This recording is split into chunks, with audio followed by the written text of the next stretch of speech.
총리님, 금년에 배추 농사는 잘 됐습니까? 그 농업법인을 여쭤보시는 모양인데 나중에 자세히 말씀드릴게요. 예, 금년에 지금 배추 한 포기 가격이 얼마입니까? 잘 모르겠습니다. 본인 배추 농사에만 신경 쓰지 마시고 국민들 밥상 물가도 좀 신경 쓰시기 바랍니다. 지금 배추 가격이 올라가지고 8월 달에 한 포기에 7,000원 넘긴 게 9월 달에도 7,000원대 유지하고 있고요. 작년에 비해서 지금 9.3%가 인상된 상태입니다. 조금 있으면 매일매일 배추를 포함한 각종 예. 농산물에 대해서 사실 무엇이 얼마나 오르고 있는지 다 지켜보고 있습니다. 조금 있으면 또 김장철 아니겠습니까? 밥상 물가에 신경 써주시고요. 이재명 정부에서 지금 무분별한 현금 살포성 재정 확장 정책을 쓰고 있습니다. 당연히 물가에는 영향을 미칠 수밖에 없습니다. 지금 물가, 금리, 고용 모두 불안한 상태인데 정부에서는 무분별하게 확장 재정, 이 빚폭탄만 키우고 있는 상황이죠. 총리님, 이제는 GDP 대비 국가 채무 비율 알고 계십니까? 알고 있습니다. 내년에 어느 정도 될 것 같습니까? 지금 한 51% 좀 넘습니다. 공부 많이 하셨네요. 지금 과도한 국가 부채 문제, 이게 총리님처럼 어떻게 쉽게 개인이 스폰서한테 돈을 빌리고 이런 게 아니지 않습니까? 국가 채무라는 것은 한순간에 그 속도가 갑자기 늘어나게 되면 국가 부도 위험, 국가 신용 등급 하락 이런 문제를 불러오는 것 아니겠습니까? 곽 의원님, 그 중대한 국사 문제를 다루는데 개인과 관련된 것을 그렇게 조금 비속적으로 연결시켜서 말씀하시는 것은 별로 적절한 것 같지는 않습니다. 총리님 산하에 기획예산처가 간다고 해서 물어보는 거 아닙니까? 인사청문회를 거치면서 인사청문회에서 똑바로 대답하신 적이 없어요. 이 적절치 문제에 않은 것 대해서. 같습니다. 정부는 지금 GDP 대비 국가 채무 비율이 OECD 평균보다 낮으니까 괜찮다. 이렇게 안이한 태도를 가지고 있고 국민들이 보기에 불안할 수밖에 없습니다. 프랑스 같은 경우에 국가 채무가 GDP 대비 110%를 넘었어요. 선진국이고. 그런데 최근에 도저히 지금 이 빚 문제를 해결하지 못해가지고 긴축 재정을 시도했다가 내각이 붕괴까지 됐습니다. 지금 내년에 2026년에 이 국가 부채로 인한 이조 얼마 정도 되는지 알고 계십니까? 뭐라고요? 국가 부채에 따른 이자 비용 내년에 얼마 정도죠? 한 4, 5조 되는 거 아닌가 싶습니다. 36조 원. 네. 36조 원이고요. 2030년에는 46조 원 이런 추세로 간다면요. 그러니까 이자만 지금 이렇게 급속하게 늘어나는 겁니다. 2030년에는 이런 속도로 간다면 국가 채무가 2,000조 시대가 된다고 합니다. 청년 세대에게 정말 빚의 족쇄만 남기는 것이 아닌지 굉장히 우려가 됩니다.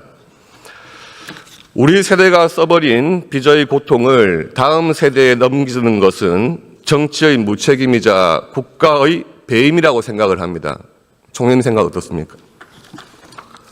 의원님께서 국가 채무라든가 부채 문제에 대해서 깊은 관심을 가지시는 것에 대해서 굉장히 의미 있게 생각하고 공감하는 대목이 많습니다. 동시에 그렇게 관심을 가지실 거면은 성장 문제에 대해서도 관심을 가지시는 것이 균형 잡힌 자세가 아닌가 이렇게 생각합니다. 이재명 정부에서 말이죠. 출범할 때부터 도덕성이라든지 사회 정의 이런 문제에 대해서는 철학이 아예 저는 없었다고 봅니다. 인사하고 내각을 한번 보겠습니다. 대통령이 지금 전과 사범에다가 5개 재판 받고 있는 중지 중인 상황이죠. 총리께서는 전과 5범, 내각 장관들 다 합치면 무려 22범, 전과 22범 내각입니다. 그러니까 범죄자 주권 정부라는 말이 나오는 거예요.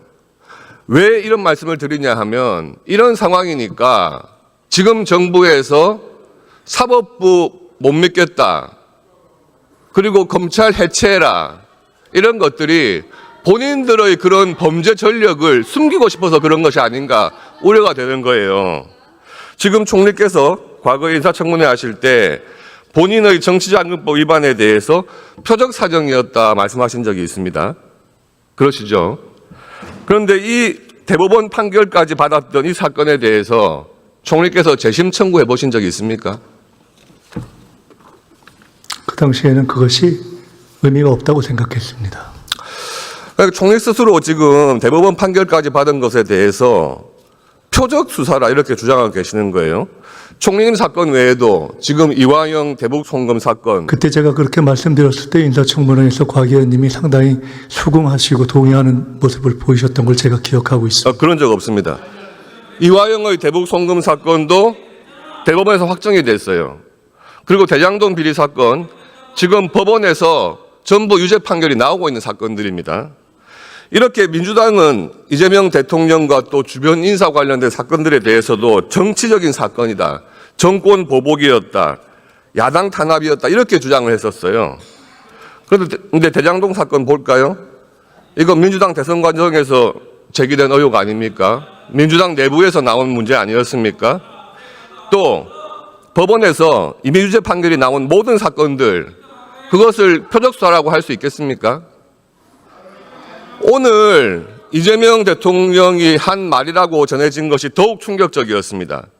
추미애 법사위원장이 조희대 대법원장 사퇴해야 된다 이런 말을 하니까 처음 나온 대통령실 반응이 기본적으로 공감한다 그랬어요.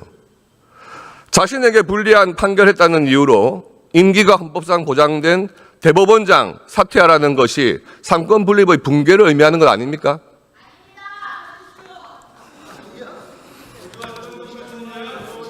할 말 없으신 것 같으니까 들어가시죠. 법무부 장관님 나오시죠. 잠깐 이제 답변 드려도 되겠습니까? 들어가십시오. 법무부 장관님 나오시죠. 답변 드리고 들어가겠습니다. 그러시죠. 네.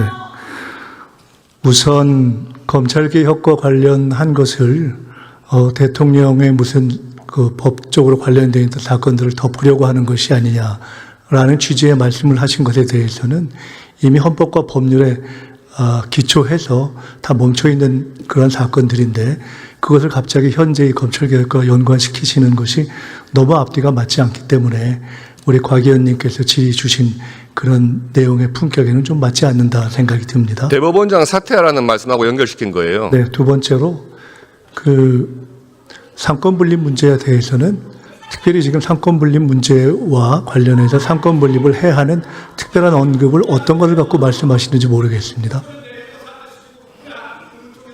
답변하셨습니까? 네, 아니 예. 그래서 제가 질문 드렸지 않습니까? 들어가시죠. 법무부 장관님 나오시죠.